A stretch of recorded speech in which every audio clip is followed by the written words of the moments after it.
Hello students, welcome back to the series of business studies class 12th। आज हम लोग पढ़ने वाले हैं most expected case studies of consumer protection. ये वो केस स्टडीज है बच्चों जो आपके लास्ट 10 ईयर्स में कंज्यूमर प्रोटेक्शन चैप्टर से पूछी गई हैं।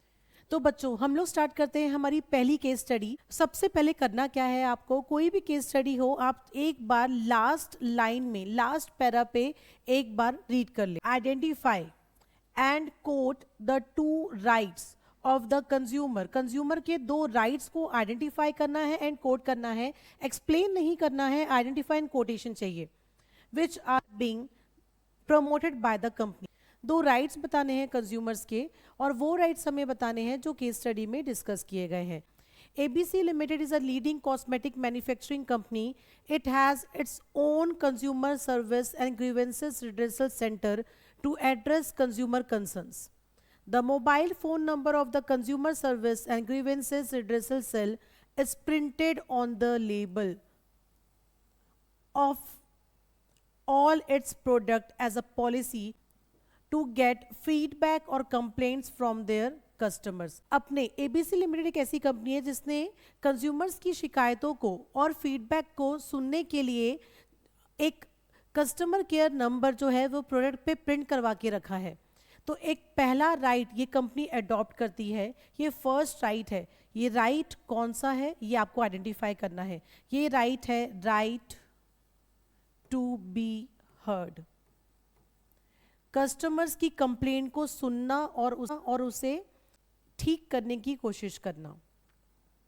और कोटिंग आप करेंगे कहां से कहां तक, ये आपका पहला राइट है और पहले राइट की कोटिंग है। कोटिंग कहां से कहां तक करेंगे, द मोबाइल फोन से लेकर आप कोट करेंगे कंज्यूमर्स तक। ये हुआ पहला राइट। सेम आइडेंटिफाई करना है आपको सेकेंड राइट को और कोड करना है आपको सेकेंड राइट को।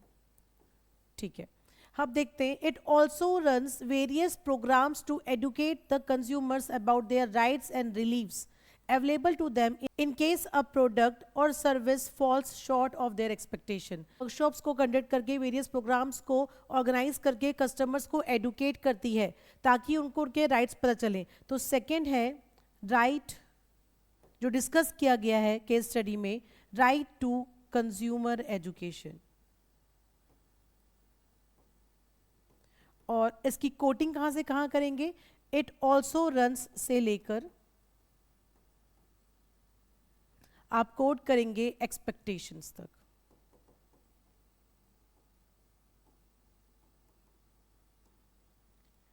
तो बच्चों आपको समझ में आ गया होगा, पहली केस स्टडी में आइडेंटिफाई करने बोल रहा था तो कौन सा राइट उसका पॉइंट लिखना है आपको, वो आइडेंटिफाई करके लिखना है और कोड करना है। मतलब केस स्टडी से पॉइंट उठा के आपको लिखना है कि किस जगह पे किस राइट के बारे में बात की गई है और एक्सप्लेनेशन इज डिफरेंट। अगेन हम लोग क्या करेंगे, सेकेंड केस स्टडी में भी हम लोग लास्ट जो लाइन है, लास्ट जो पैरा है वो पहले पढ़ेंगे ताकि किस बारे में पूछ रहा है ये हम जान सकें। Name and explain. अब यहाँ क्या बोल रहा है बच्चों, यहाँ पे आपको बोल रहा है explain. Name and explain the consumer right being reinforced bye the company. कौन सा राइट है कंज्यूमर का वो नाम बताना है और साथ साथ में आपको एक्सप्लेन भी करना है। FSSAI Food Security and Standard Authority of India has made a proposal for hotels and other food outlets to declare the kind of oil fats used in cooking each of food items on their मेनू। जो भी मेनू hotels जो provide करते हैं consumers को, उस मेनू में कौन सा कुकिंग ऑयल यूज किया जा रहा है वो आपको कस्टमर्स को बताना है। तो ये कौन सा राइट है, पहले आपको ये राइट को नेम करना है। नेम और आइडेंटिफाई ऑलमोस्ट सेम होता है। कस्टमर को जो भी प्रोडक्ट हम प्रोवाइड कर रहे हैं, जो भी सर्विसेज हम प्रोवाइड कर रहे हैं उसके बारे में बताने को बोलते हैं राइट टू बी इन्फॉर्म्ड और इसे आपको एक्सप्लेन करना है। तो आप लिखेंगे राइट टू बी इन्फॉर्म्ड और उसका एक्सप्लेनेशन आप लिखेंगे, पूरा एक्सप्लेन करेंगे इस पॉइंट को एटलीस्ट 2 लाइन में। एक्सप्लेनेशन के लिए बच्चों आप लोग क्या करेंगे, आप प्रीवियस वीडियोस देख सकते हैं। अगेन पहले हम लोग क्वेश्चन रीड करेंगे और फिर जाएंगे हम केस स्टडीज में। Who among the following can exercise his और हर राइट अगेंस्ट हुम। कौन किसके अगेंस्ट में केस फाइल कर सकता है, तो इसके लिए तो केस स्टडी पढ़नी पड़ेगी, ठीक है। Second question, define consumers as per the provisions of consumer protection act. Define करना है कंज्यूमर कौन होता है कंज्यूमर प्रोटेक्शन एक्ट के अकॉर्डिंग। स्टेट द राइट, किस राइट के बारे में डिस्कस किया गया है आपको ये बताना है। केस स्टडी पढ़ लेते हैं। Karthik is engaged in trading of smart televisions. He purchases this televisions from Vivek Electronics. Kartik ने विवेक इलेक्ट्रॉनिक्स से परचेज किया है और कार्तिक भी ट्रेडिंग का काम करता है स्मार्ट टेलीविजन्स का। विवेक इलेक्ट्रॉनिक्स जो है वो मैन्युफैक्चरर है, कार्तिक इलेक्ट्रॉनिक्स जो है वो डीलर है। All the televisions are certified by bureau of Indian standards. During Deepavali season, Vivek Electronics supplied some of defective television sets to Karthik. Karthik is getting complaints about the televisions from almost all the consumers. Karthik को complaints आ रही है consumers की। कार्तिक ने विवेक electronics से purchase किया customers को बेचने के लिए। तो विवेक इलेक्ट्रॉनिक्स मैन्युफैक्चरर है, कार्तिक इलेक्ट्रॉनिक्स डीलर है और कस्टमर्स को बेचा जा रहा है और कार्तिक के पास कंप्लेंट्स आ रही है। अब बोला था कौन किसके अगेंस्ट में केस फाइल कर सकता है, तो डीलर केस फाइल नहीं कर सकता है, मैन्युफैक्चरर केस फाइल नहीं कर सकता है, कंज्यूमर केस फाइल कर सकता है। किसके अगेंस्ट में? कंज्यूमर केस फाइल कर सकता है डीलर के भी अगेंस्ट में, मैन्युफैक्चरर के भी अगेंस्ट में और एजेंट के भी अगेंस्ट में। Consumer can file complaint against Kartik, Kartik के अगेंस्ट में भी केस फाइल कर सकता है और विवेक के भी अगेंस्ट में केस फाइल कर सकता है। डिफाइन कंज्यूमर, तो मैंने आपको प्रीवियस वीडियो में बताया था बच्चों, who is a consumer? A consumer is one who buy goods and services for consideration, who uses goods and services with buyer permission। और डिटेल्ड एक्सप्लेनेशन के लिए आप वीडियोस चेक कर सकते हैं। एक्सप्लेन द राइट, कौन से राइट के बारे में? अगर कंप्लेंट्स आ रही है तो जो भी अगर कस्टमर को प्रॉब्लम है, उनको कोई कंप्लेंट है, तो वो किस जगह पे जाके टेलीविजन्स को रिप्लेस रिफंड की मांग कर सकते हैं। तो ये राइट है, right to seek redressal. Case study number 4, question number A, state any 2 responsibilities भी बतानी है इसमें which have been discharged by Suman besides asking for cash memo। Cash memo के अलावा कोई और 2 रिस्पॉन्सिबिलिटी बताओ जो सुमन ने अडॉप्ट की हो as a consumer. Question number B इसी क्वेश्चन का, explain the 2 rights being discussed in the above case. 2 rights को आपको बताना है जो इस केस स्टडी में डिस्कस किए गए हों, उसको एक्सप्लेन करना है। और सुमन ने 2 रिस्पॉन्सिबिलिटी जो है वो फुलफिल की है कैश मेमो मांगने के अलावा, तो वो 2 रिस्पॉन्सिबिलिटी कौन सी है ये आपको बताना है। तो आपको एटलीस्ट ये समझ में आ गया होगा बच्चों की क्वेश्चन में पूछ क्या रहा है, उसके अकॉर्डिंग हम लोग केस स्टडी में फाइंड आउट कर सकते हैं कि कहाँ पे किसके बारे में बात की गई है। सुमन wanted to purchase a sandwich toaster. She checked about the various sandwich toasters available online and compared the prices so that an intelligent choice could be made. Then she went to a nearby market to buy the sandwich toaster. Being an informed consumer, she looked for the correct standardization mark. एक consumer के होने के नाते वो एक quality mark check कर रही है तभी सामान को खरीद रही है। रिस्पॉन्सिबिलिटी होती है responsibility to check for the quality marks. The shopkeeper showed her different toasters but was quoting her a higher price than the price she had checked online. After negotiating with the shopkeeper, she was able to bring the price down. As a responsible consumer, she asked for a cash memo. उसने cash memo भी मांगा, ये भी एक responsibility to ask for a cash memo against the amount paid for the product, and took the toaster home. On opening the package, she found an instruction booklet which she read carefully. और उसके पास जो instruction booklet दी गई थी उसको उसने carefully read किया। ये 3rd responsibility है, responsibility to read the instructions carefully before using the product. तो 3 रिस्पॉन्सिबिलिटी के बारे में बात किया है। First responsibility to check for the quality marks, responsibility to ask for a bill as a proof of purchase, responsibility to read the instructions before using the product. Then she followed all instructions step by step and made nicely toasted paneer sandwiches for her family. तो 3 responsibility हमारे पास थी, 2 आपको cash memo के अलावा लिखना था। तो 2 हमको कैश मेमो नहीं लिखना है, तो उसके अलावा कौन सी बच गई? स्टैंडर्डाइजेशन ऑफ मार्क्स और रीड द इंस्ट्रक्शंस, ये दो हो गई। इसके अलावा दो राइट्स भी हैं, दो राइट्स है, उसने अपनी चॉइस के अकॉर्डिंग जो है वो सैंडविच टोस्टर परचेज किया, अपनी वाइज चॉइस उसने अडॉप्ट की। तो एक होता है आपका राइट टू चूज, एक ये राइट था। दूसरा राइट था कि उसने सारे इंस्ट्रक्शंस पढ़ने के बाद, स्टेप बाय स्टेप इंस्ट्रक्शंस पढ़ने के बाद ही उसने सैंडविच और सैंडविचेस बनाए, सारे इंस्ट्रक्शंस पढ़ने के बाद ही उसने पनीर सैंडविचेस बनाए। तो इसे हम लोग बोलेंगे राइट टू सेफ्टी। ये बच्चों आपको 4 मार्क्स में आ सकता है। स्टूडेंट्स, मैंने हर वो केस स्टडी इन्वॉल्व की है जो आपके पेपर्स में आ सकती है और पेपर्स के पॉइंट ऑफ व्यू से इंपॉर्टेंट है। अगर वीडियो थोड़ा सा भी पसंद आ रहा होगा तो आप ज़रूर सब्सक्राइब करिए ताकि आने वाले वीडियोस आपसे मिस ना हो जाए। नेक्स्ट केस स्टडी स्टार्ट करते हैं। State the responsibility which Sumit had to fulfil as an aware consumer to get the services of the company. Responsibilities बताना है सुमित की। Explain briefly any two rights which Sumit could have exercised and he had fulfilled his responsibility identified in part A। ठीक है, तो आपको एक responsibility बतानी है और दो राइट्स बताने हैं सुमित के। Sumit purchased an ISI marked washing machine of a famous brand MG&TG Electronics Limited. The shopkeeper asked him to wait for 2 days for installation of the machine. His friend Vivek was very fond of experimenting with new electronic products. He told Sumit that there is no need to wait for company's representative to install the machine and that he could do it. So both of them installed machine without following the manufacturer instructions. Initially the machine worked effectively and the wash was good, but after 2 days the machine started stopping in between the wash cycle. Sumit and Vivek tried their best to start the machine but failed in their efforts. Sumit therefore approached TG Electronics Limited, which refused to provide any services on the request that the installation of the machine was not done by the company. ठीक है, यहाँ पे आपको बोल रहा है सबसे पहले इंस्टॉलेशन के लिए कंपनी के एजेंट्स आते हैं, बट क्योंकि इंस्टॉलेशन के लिए दो फ्रेंड्स थे उनसे वेट नहीं हुआ जा रहा था और उनको इतना इलेक्ट्रॉनिक्स का क्रेज था कि उन्होंने खुद ही इंस्टॉलेशन कर लिया, मैन्युफैक्चरर के इंस्ट्रक्शंस को फॉलो नहीं किया।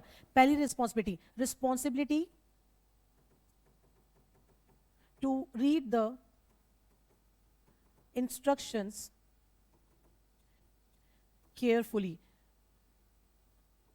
तो जो मैन्युफैक्चरर के इंस्ट्रक्शंस थे वो बिना केयरफुली रीड किए उन्होंने खुद इंस्टॉलेशन कर लिया, कंपनी के एजेंट का वेट भी नहीं किया, तो ये रिस्पॉन्सिबिलिटी उन्होंने फुलफिल नहीं की।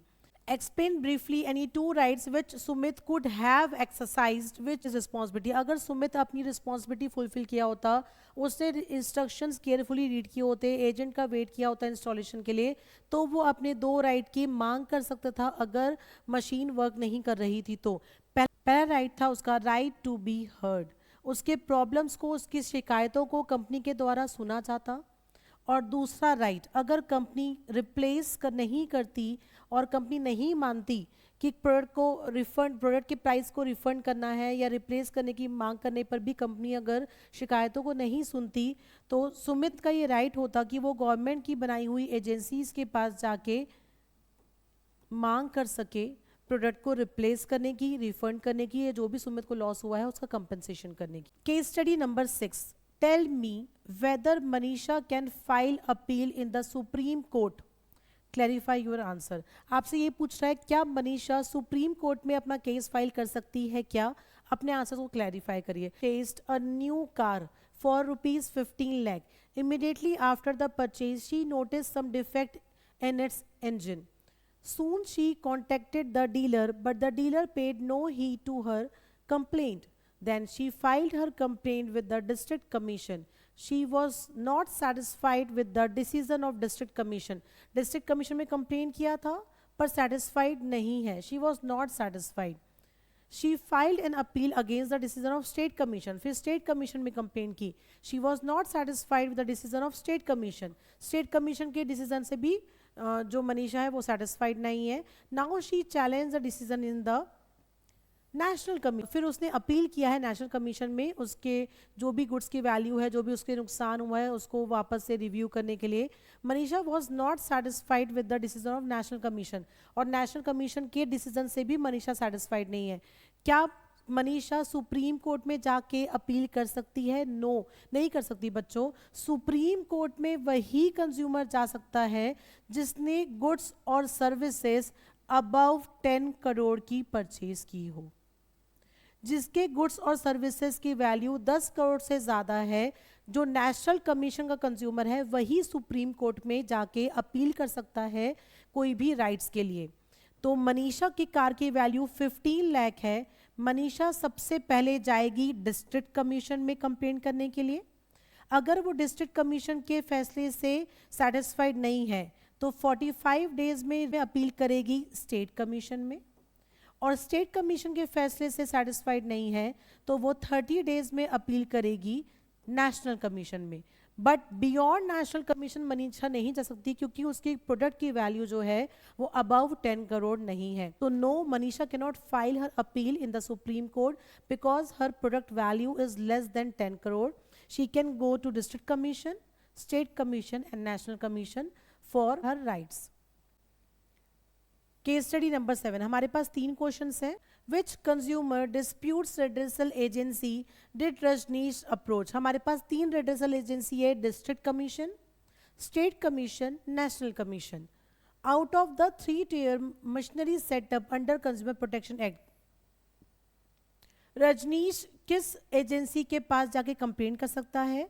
पहला question, if Rajnish is not satisfied by the order of above agency which he can appeal against such order and within how many days? अगर कोई भी एजेंसी में जब रजनीश अप्लाई करता है, अगर वो सेटिस्फाइड नहीं है तो नेक्स्ट कौन सी एजेंसी में अप्लाई कर सकता है और कितने डेज के अंदर? 2 रिलीफ बताइए जो रजनीश को मिलेंगे कोई भी कंज्यूमर रेड्रेसल एजेंसी से। Rajneesh purchased a 500 ml bottle of fruit juice for ₹60 in Ahmedabad from a local store. While consuming it, he found an insect floating in it. He sent a legal notice to the company immediately and decided to approach a consumer dispute redressal agency for a relief of ₹2 lakh.